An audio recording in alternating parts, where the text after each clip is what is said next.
the story that Tolkien, if you actually see in the film, that at the end Bilbo's written the story of what they did, because he hands Frodo the book, and he goes off on. So in a way, Bilbo was handing on the story that he'd written. Yeah. So that Frodo acted out the story. Yes. It wasn't Bilbo that. No, Bilbo disappeared. Didn't Yeah. He? So Bilbo disappeared or remained in the Shire. Yeah. And Frodo went off to take on the Dark Lord and deal with the situation. It was his mission. So I not in any time other than just scripted a book, which in a way is dovetailed into what he's actually doing or was doing all along while I'm writing. He's actually part of his own thing. And even before we met, how on earth I even end up at his place? Yeah. He's from Germany, man. He's like, what the hell? He suddenly ends up living in my loft, you know. I'm from Germany, and then I come here on this quest, and I find myself in St. John's Church on Remembrance Sunday. Yeah. With like what in this storyline represents the Grail for the Aquarian Age, and the whole realization that Joseph of Arimathea came here with the Grail. That's his Grail story, to anchor the divine feminine here. He was given the 12 Hides of Glastonbury from the locals because of the anchoring the divine feminine here, because it was always supposed to... Joseph of Arimathea was given 12 hides. Joseph, he was given the 12 hides by King Aravagus, who was the Druid king of this area.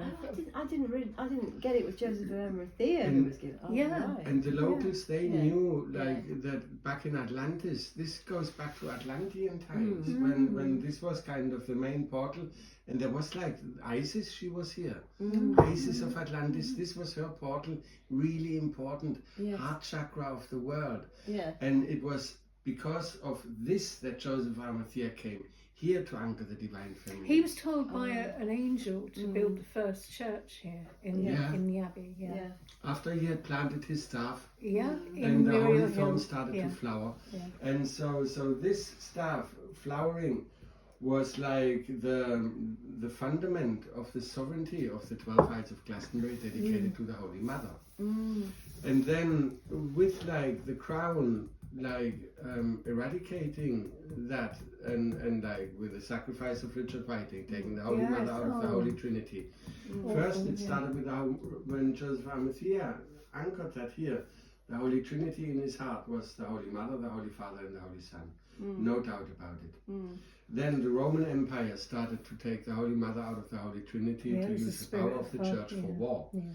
And then with what they did here, Henry VIII sacrificed, literally sacrifice. And funnily enough, did you see the helmet of Henry VIII with the horns?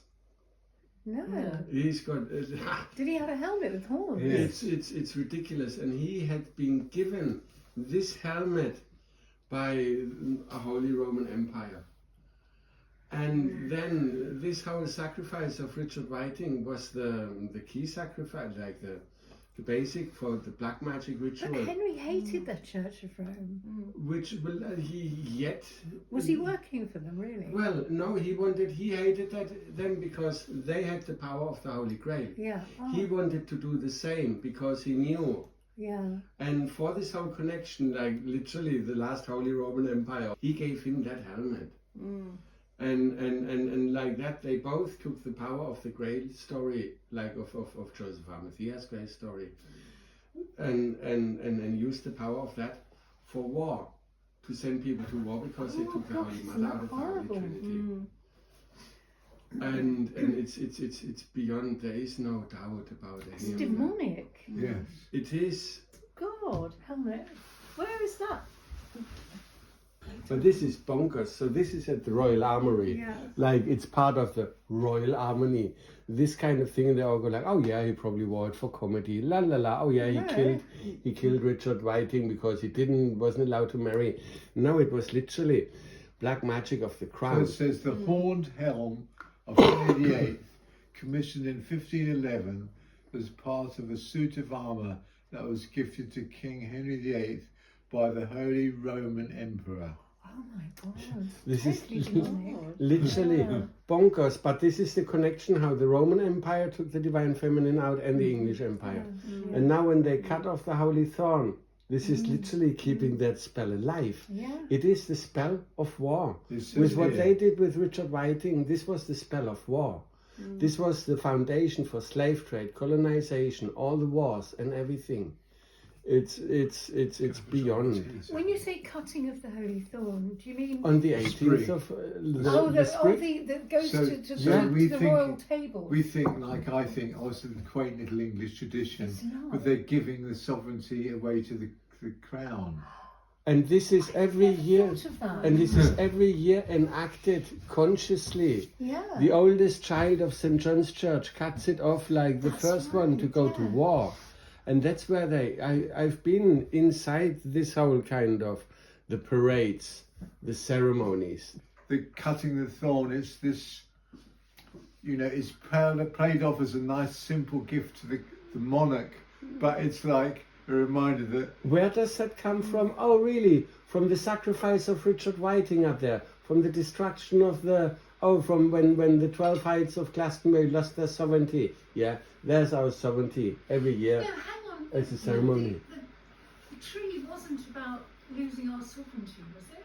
Well, no, but the tree was planted, and then Joseph Arimathea was granted sovereignty for the 12 Yeah. Hides. The 12 Hides lost their sovereignty with what the crown did with Richard Whiting, with the yes, abbey. by And from that sacrifice. moment on, they were the sovereignty of the 12 Hides of Glastonbury. Ah. And so they take the origin every year for Christmas. The only proper ceremony where all the druids and all that lot is there Is the Christmas one? is the Christmas one. And I went there the year when King Charles was not yet crowned. I cut off a twig half an hour after that.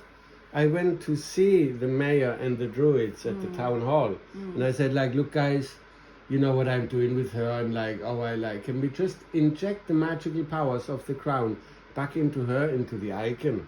And I had Drew, the archdruid of Glastonbury, inject her with the magical powers of the Holy Thorn, of that ceremony, before that magic even made it to London. And bonkers. And just to make it clear that this is black magic of the crown. When the queen had died, they planted a new holy thorn. They were given out old holy thorns, bits of the old holy thorn that was cut off, and I received 2 of them. I injected the first one with the ceremony in her up in the Queen's Jubilee field, yes. in the yard. Oh, in the yurt, just at the same time. Yeah. Yeah, because we had that whole yurt thing's another story, the tabernacle, and then you were in Ireland when something was going on with Charles, weren't you? Yeah. Didn't that happen? And then you No, I was going. So I was given orders to crown her, to go to Ireland and crown her Queen of All Hearts during the coronation of King Charles. That had to happen because I first magical powers injected in her with 3 different holy thorns, burned the holy thorns on the lamp. So this whole kind of taking the magic, the power away from the crown, and then when King Charles was crowned, I was told to go to Ireland, didn't have any money, and fundraiser Thursday evening. Friday morning I had the money in my account.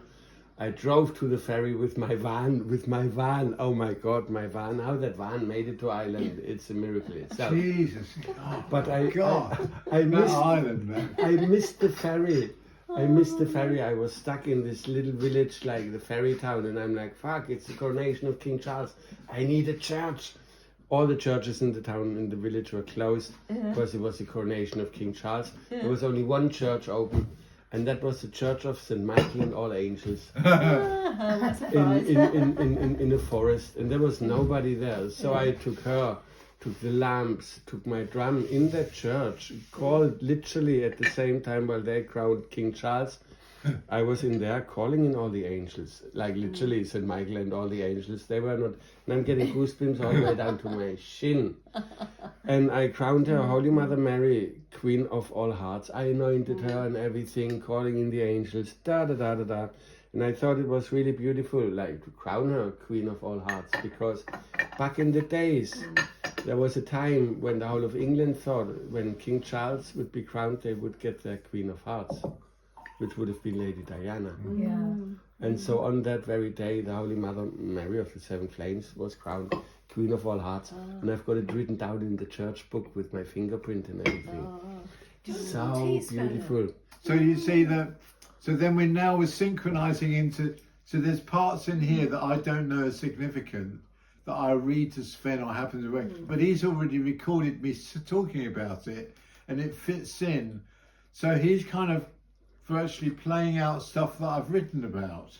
Yeah. And I mean, I had no idea, he didn't even know that he wrote all these things, like, and that's what I've been editing just now, like just like listening to his speech, and then like all the stuff that he says, and I'm like, what the actual flip. Can I show you the first 5 minutes? Just like the first 5 minutes, it's like him reading out of that book, basically. And I just put a couple of pictures. Yeah, what we did today. That's what I did just now while you were here. I went into like a friend's place. This was just a random this afternoon. I was sitting in the office. Did I have the book? I had the book out already for some reason, I think. The power of the activation of the sword. See, I've got it as the sword of Excalibur as being that the energy line from Lyte's Carey through the Stone of Destiny. So Lyte's Carey, where we did the. Yeah, so this is the story how the from here. So let me read it and see if it. Yep. That's kind of, remember when me and Emily, we went to Lyte's Carey, Batley Cross, and then we somehow ended up in Abbott's kitchen. That's right. Doing one line of ceremonies. So sit down on your chair for a minute. And so this is the chapter 8, which is the last part of the first bit. Yeah, as far as the basic Arthurian information in mind, and a list of King Arthur's sacred fairy gifts to be found in Avalon, the sword, the stone, the cup, the spear, and the power of the 8-pointed star, harmony, we will start out on our quest to help King Arthur return to the land. The story will now begin to unfold as the Sword of Light, that's L-Y-T-E as well, Excalibur, rises from the Grail Cup at Lyte's Carey. Grail Cup being Crater the Cup, in the constellation of Crater the Cup, where Lyte's Carey is.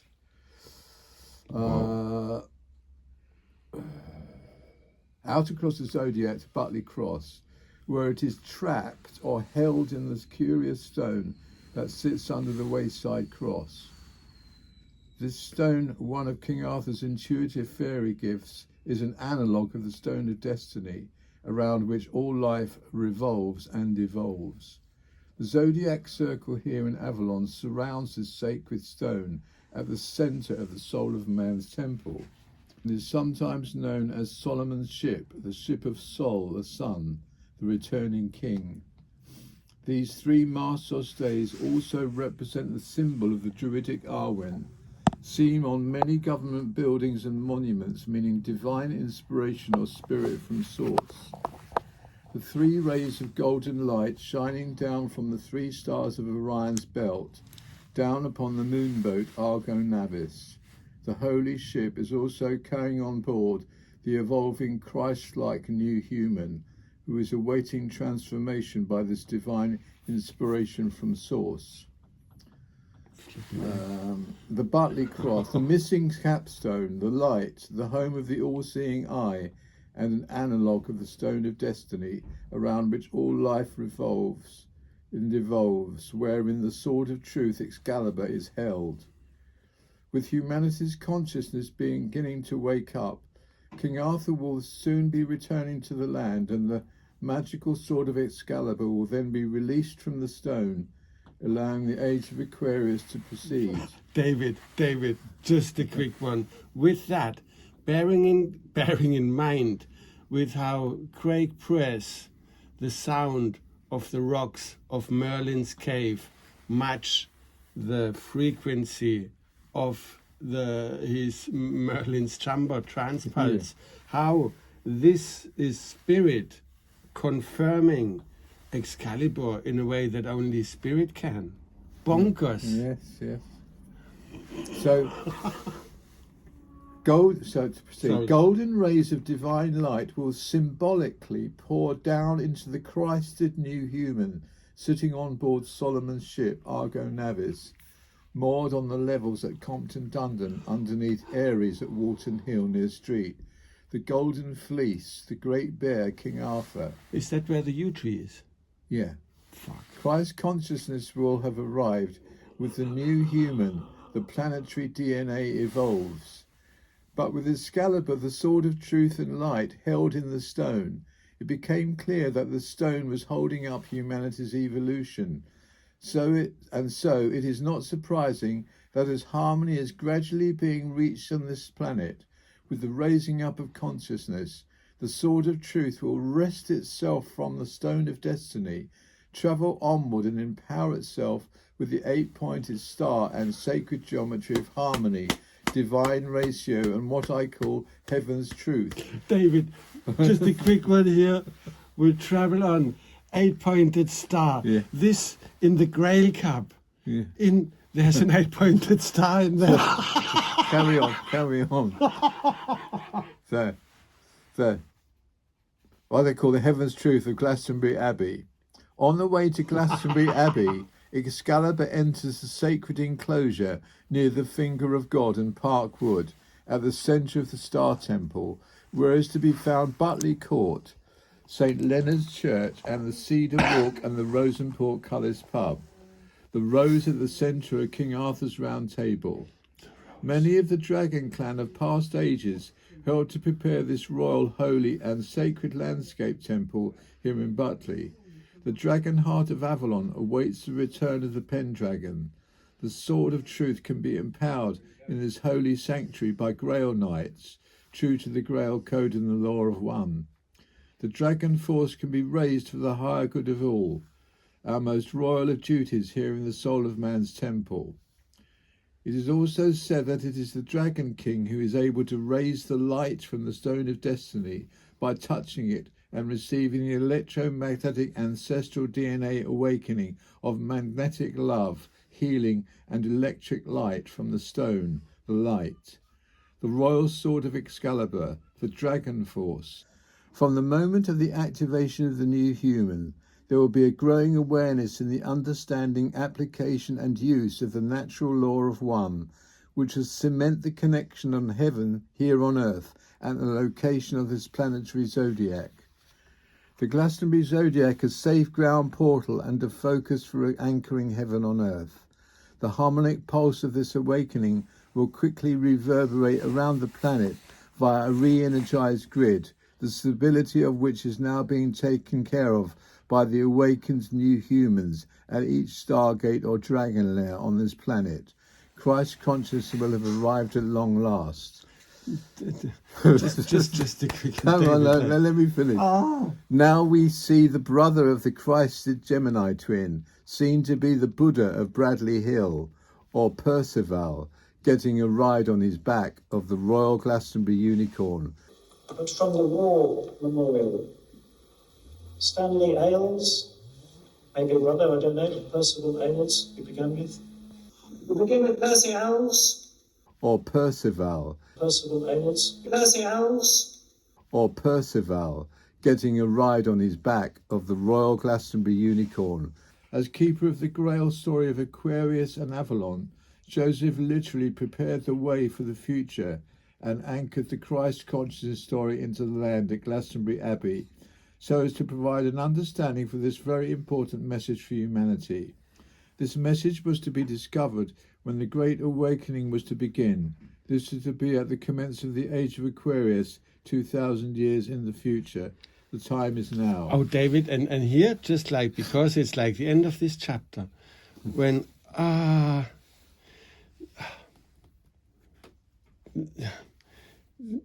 how this kind of the biggest discovery of this whole, like, my biggest revelation is that this has been here since the times of Atlantis, and it was only because Joseph Arimathea knew that this was where it has been, where it always has been in Atlantis. Because it's the Grail King. Yeah, The cup is a decoy. The cup is it's a story. It's the story. It's the story of the Grail.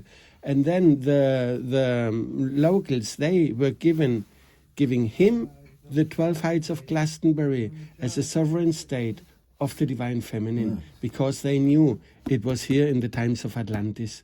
And that's why the church and the crown, the emperor, from the Roman Empire, who took the Holy Mother out of the Holy Trinity, then that to use it for war, and then to the English crown. That helmet that Henry VIII got, he got that from one of the last Roman holy empires, like emperors. Bonkers. Okay, carry on.